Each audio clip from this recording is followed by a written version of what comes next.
Sir నమస్తే sir. నమస్తే sir Chakradhar గారు, ఈ మధ్య ఈ క్వాంట్ ఫండ్స్ కి సంబంధించిన ఆర్టికల్స్ చాలా ఎక్కువ వస్తున్నాయి. అంటే ఫైనాన్షియల్ మ్యాగజైన్స్, బిజినెస్ మ్యాగజైన్స్ లో ఏంటి అసలు ఈ క్వాంట్ ఫండ్స్ అంటే, అండ్ వీటిలో ఇన్వెస్ట్ చేస్తే రిస్క్ అనేది ఎంతవరకు ఉంటుందంటారు? తాకట్టులో ఉన్న బంగారాన్ని విడిపించి ఆ రోజు ఆన్లైన్ రేటుకే మేము కొంటాం. Sharma gold company. యాక్చువల్గానండి మ్యూచువల్ ఫండ్స్లో ఉండేవి ఏంటంటే స్టాక్స్. సో ఆ స్టాక్స్ని ఎలా సెలెక్ట్ చేస్తారు? 5,000 స్టాక్స్లో మనకి మ్యూచువల్ ఫండ్స్లో పెట్టేవి కేవలం ఒక 80 స్టాక్స్ 100 స్టాక్స్ ఉంటాయి.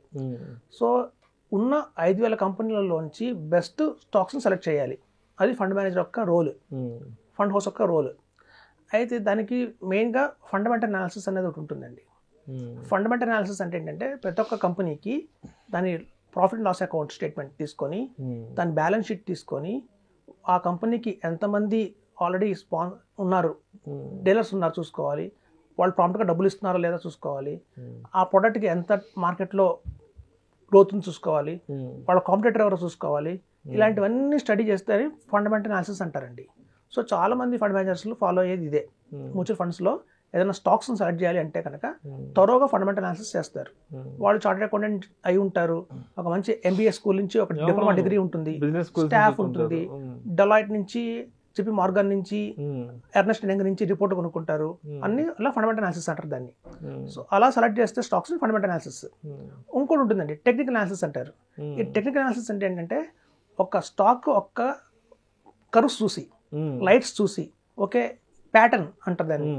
అందులో అంటే లాస్ట్ మంత్ ఈ స్టాక్ ఇలా పైకి వెళ్ళిందంటే ఈసారి పడిపోతే అవకాశం ఉంది, ఇలా పైకి కిందకి ఉన్న గ్రాఫ్ను చూసి తీసుకునేది టెక్నికల్ అనాలిసిస్. దీని పెద్ద క్వాలిఫికేషన్ అక్కర్లేదండి. ఏ బ్యాక్గ్రౌండ్ ఉన్నా కూడా ఆ చార్ట్స్ని చదవడం మనకు తెలిస్తే సెలెక్ట్ చేసుకోవచ్చు ఈ స్టాక్ కొనాలా వద్దా అనేది. అది టెక్నికల్ అనాలిసిస్ అంటారు. అయితే ఈ క్వాంట్ అనేది ఏంటంటే క్వాంటిటేటివ్ అనాలిసిస్ అంటారు. క్వాంటిటేటివ్ అనాలిసిస్ అదే క్వాంట్ అంటే. సో ఇక్కడ ఏంటంటే ఫండ్ మేనేజర్ ఉంటాడు, పెద్దగా రోల్ ఏంటంటే ఒక మ్యాథమెటిక్స్, స్టాటిస్టిక్స్ యూజ్ చేసుకొని ఒక సాఫ్ట్వేర్ డిజైన్ చేస్తారండి. ఆ సాఫ్ట్వేర్ ప్రోగ్రామింగ్ రాస్తారు, దాన్ని ఆల్గరిథం కూడా అంటారు. సో ఇలా ఆల్గరిథం బేసిస్ మీద ఒక రోబోటిక్ లాగా ఒక సాఫ్ట్వేర్ డిజైన్ చేసి ఆ సాఫ్ట్వేర్ పిక్ చేస్తుంది స్టాక్స్ని. ఉన్న 5,000 స్టాక్స్లో ఏ స్టాక్ తీసుకోవాలనేది ఈ సిస్టమ్ ఏదైతే ఉంటుందో ఆ సాఫ్ట్వేర్ పరంగా కన్నా దాన్ని తీసుకుంటే అది క్వాంటిటేటివ్ అనాలిసిస్ అంటారు. సో కొన్నిసార్లు అది ఏంటంటే క్లిక్ అయిందండి. కొన్ని సందర్భాల్లో ఈ పాస్ట్ పర్ఫార్మెన్స్ మీరు తీసుకొని, ఎందుకంటే ఒక హ్యూమన్గా, ఒక మనిషిగా మనం 5,000 కంపెనీలు చదవలేము. సో సిస్టమ్ ఏదైతే ఉంటుందో సాఫ్ట్వేర్ డిజైన్ ఎలా చేశారంటే ఒక్కసారిగా అది 5,000 కంపెనీలు చదివిస్తుంది. అలా ఫిల్టర్ చేసిన 5,000 కంపెనీల నుంచి బెస్ట్ స్టాక్స్ పికప్ చేస్తుంది. చేసి దాని ద్వారా మనం సెలెక్ట్ చేసిన స్టాక్స్ని పెడితేనే అది క్వాంటిటేటివ్ అనాలిసిస్ అంటారు, క్వాంట్ ఫండ్స్ అంటారు. అయితే ఈ క్వాంట్ ఫండ్స్లో ఒక చిన్న ప్రాబ్లం కూడా ఉందండి. అవి based on the past performance మీద చూసి, వాటి ర్యాంకింగ్, వాటి కన్సిస్టెన్సీ చూసి, దాని రిస్క్ని మెజర్ చేసుకొని సెలెక్ట్ చేస్తుంది స్టాక్. కానీ ఫ్యూచర్లో వచ్చేదాన్ని ఇది ఇంపాక్ట్ చేయదు అనమాట. ఇప్పుడు ఫర్ ఎగ్జాంపుల్ చెప్తాను, ఒక IT స్టాక్ ఉంది. IT మనకు ఆల్రెడీ తెలుసు, కొంచెం రిసెషన్ నడుస్తుంది యూఎస్లో, జాబ్స్ తీసేస్తున్నారు, లేఆఫ్స్ చాలా ఉన్నాయి. దాని ఇంపాక్ట్ వెంటనే కాకపోయినా ఒక 1 year తర్వాత కూడా మనం ఇండియా మీద దాని ఇంపాక్ట్ ఉంటుంది. అలాంటప్పుడు ఏమవుతుందంటే ఈ ఫండమెంటల్ అనాలిసిస్లో ఈ ప్రాజెక్ట్ ఫండ్ మేనేజర్ దాన్ని తీసుకోడు, ఐటీని తీసుకోడు.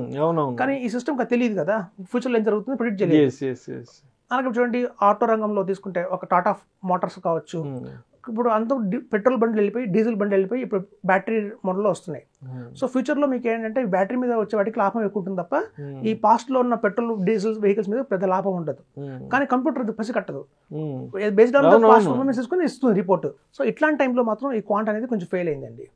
అయితే ఇట్లాంటిది యాక్సిస్లో వాళ్ళ దగ్గర ఉంది, యాక్సిస్ క్వాంట్ ఫండ్ అని. అలాగే DSP వాళ్ళ దగ్గర DSP క్వాంట్ ఫండ్ ఉంది, కొటక్ వాళ్ళ దగ్గర కొటక్ క్వాంట్ ఫండ్ ఉంది. అట్లా కొన్ని ఫండ్ హౌసెస్ దగ్గర ఈ క్వాంట్ ఫండ్స్, SBI దగ్గర కూడా క్వాంట్ ఫండ్ ఉంది, క్వాంట్ మ్యూచువల్ ఫండ్ దగ్గర కూడా క్వాంట్ ఫండ్ ఉందండి. సో ఉన్న అందరిలోకి ఈ యాక్సెస్ వాళ్ళకి DSP వాళ్ళు కొంచెం బాగా పర్ఫార్మ్ చేస్తున్నాయి. సో క్వాంటిటేటివ్ అనాలిసిస్ అండి ఇది. ఇందులో పెద్ద ఫండ్ మేనేజర్కి పెద్ద రోల్ ఏమి ఉండదు, కేవలం బేస్డ్ ఆన్ ద రిపోర్ట్ అదైతే చేస్తుందో ఆ రిపోర్ట్ బేస్ తీసుకొని వీళ్ళు ఇన్వెస్ట్మెంట్ చేస్తారు. కాబట్టి ఇందులో 80% ఛాన్సెస్ ఏంటంటేనండి కొంచెం ఏదైనా ఫ్యూచర్ ప్రిడిక్ట్ చేయలేని టైంలో ఇవి కొంచెం ఫెయిల్ అవుతున్నాయి. అదర్ ఏంటంటే కొంచెం బాగా పర్ఫార్మెన్స్ చేస్తున్నాయి. అవి కూడా 23%, 24% ఇచ్చిన దాఖలు ఉన్నాయి.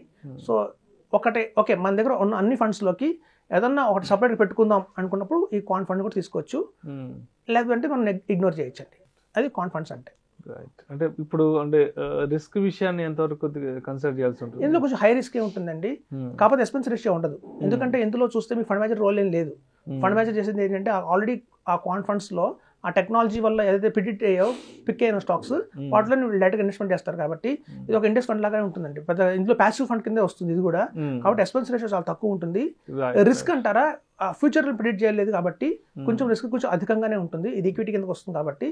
సో ఇది 80 ఛాన్సెస్ ఉన్నాయండి. కాబట్టి ఏంటంటే 80% రిస్క్ అయితే ఎక్కువ ఉంటుంది, బట్ రిటర్న్ కూడా కొంచెం అలాగే ఉంటుంది. ఎందుకంటే ఒక ఫండ్ మేనేజర్ అనే వాళ్ళు సమ్టైమ్స్ మిస్ అవ్వచ్చు.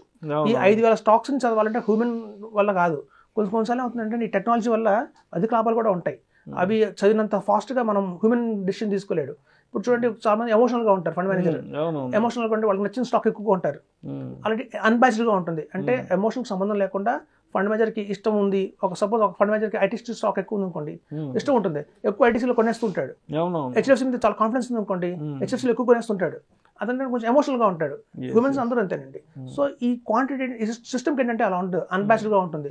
దానికి ఈ కంపెనీ మంచిది, ఆ కంపెనీ మంచిది ఉండవు కాబట్టి కరెక్ట్గా నేను పిక్ చేస్తుందండి స్టాక్స్. కాబట్టి ఇది కూడా మంచి 80% మనకి రిటర్న్ బాగానే ఉంటుంది కాబట్టి ఇందులో ఇన్వెస్ట్మెంట్ చేయొచ్చు. సో మొత్తానికి రిస్క్ విషయానికి వస్తే పెద్దగా చూడాల్సిన అవసరం లేదంటారు. అవునండి, చూడాల్సిన అవసరం లేదు. Right. Thank you sir, thank you so much.